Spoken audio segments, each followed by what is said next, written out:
Kami mempersembahkan renungan Santapan Rohani, terjemahan dari renungan Our Daily Bread.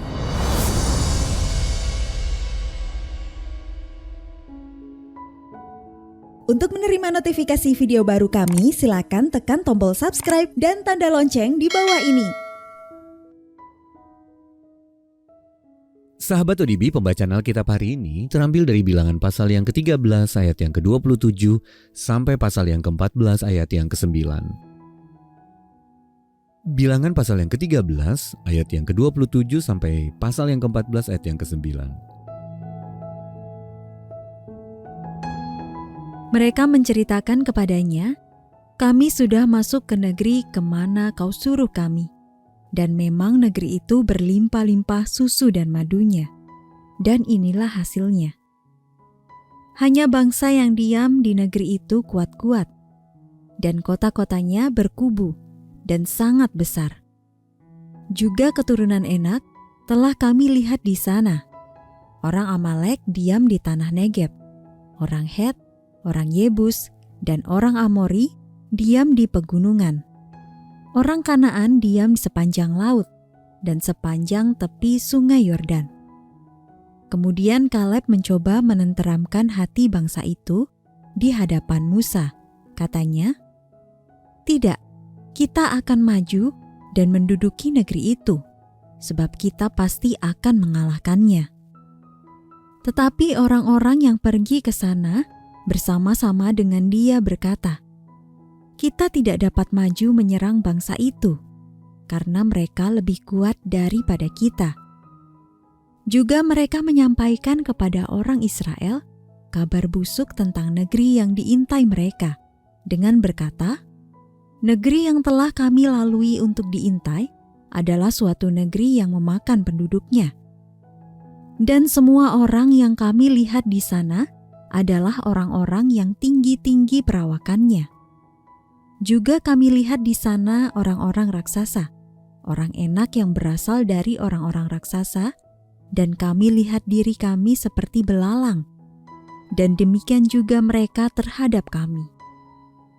Lalu segenap umat itu mengeluarkan suara nyaring, dan bangsa itu menangis pada malam itu.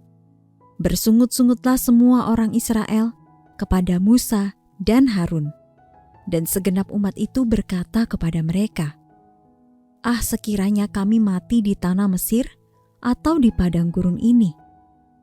Mengapakah Tuhan membawa kami ke negeri ini, supaya kami tewas oleh pedang dan istri serta anak-anak kami menjadi tawanan? Bukankah lebih baik kami pulang ke Mesir?" Dan mereka berkata seorang kepada yang lain, "Baiklah kita mengangkat seorang pemimpin lalu pulang ke Mesir."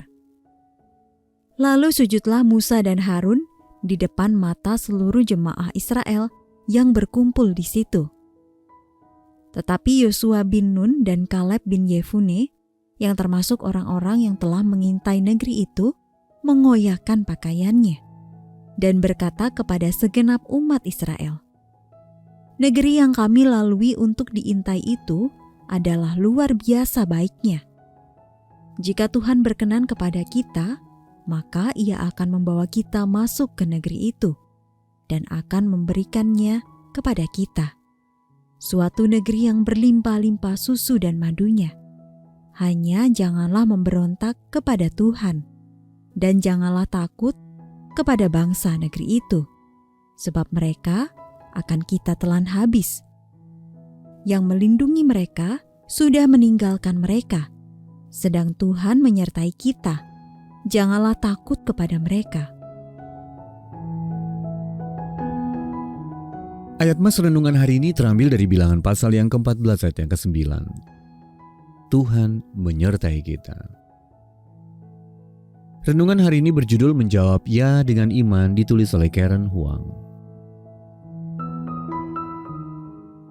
Sahabat ODB, ketika ditanya apakah saya bersedia menerima tanggung jawab baru di tempat kerja, sebenarnya saya ingin mengatakan tidak. Saya memikirkan beragam tantangan yang harus saya hadapi dan merasa tidak mampu menanganinya. Namun saat saya berdoa dan mencari petunjuk dari Alkitab dan saudara seiman, saya menyadari bahwa Allah menggerakkan saya untuk menjawab ya. Lewat kitab suci, Saya juga diyakinkan akan pertolongannya. Jadi saya menerima tugas tersebut meski dengan gentar. Saya melihat dalam diri saya orang Israel dan ke-10 pengintai yang tidak berani menduduki tanah Kanaan. Saya bisa baca di dalam Bilangan pasal yang ke-13, ayat yang ke-27 sampai dengan ayat yang ke-29, lalu ayat yang ke-31 sampai dengan ayat yang ke-33, lalu pasal yang ke-14 ayat yang pertama sampai 4. Mereka juga melihat kesulitan yang ada dan bertanya-tanya bagaimana mereka dapat mengalahkan orang-orang raksasa di negeri itu serta menaklukkan kota-kota mereka yang berbenteng.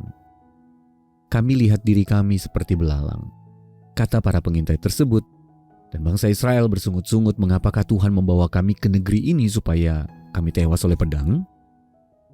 Hanya Kaleb dan Yosua yang mengingat bahwa Allah telah berjanji akan memberikan Kanaan kepada umatnya.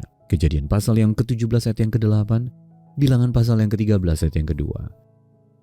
Mereka memperoleh keyakinan dari janjinya sehingga mampu melihat kesulitan-kesulitan di depan dengan mengingat kehadiran dan pertolongan Allah. Mereka akan menghadapi semua kesulitan tersebut dengan kuasa, perlindungan, dan kesanggupan dari Allah, bukan dengan kemampuan mereka sendiri. Bilangan pasal yang ke-14 ayat yang ke-6 sampai dengan ayat yang ke-9. Sahabat ODB, tugas yang Allah berikan kepada saya tidaklah mudah, tetapi Dia menolong saya melewatinya. Meski kita tidak selalu terhindar dari kesulitan dalam menjalankan tugas yang diberikannya, kita dapat menghadapi semua itu seperti Kaleb dan Yosua dengan mengetahui bahwa Tuhan menyertai kita. Sahabat ODB, kapan Anda merasa tidak mampu menjalankan tugas yang Anda tahu sedang diminta Allah?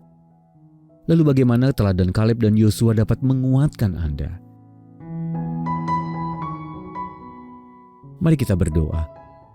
Ya Allah, tolonglah aku untuk mengikuti Engkau dengan segenap hati.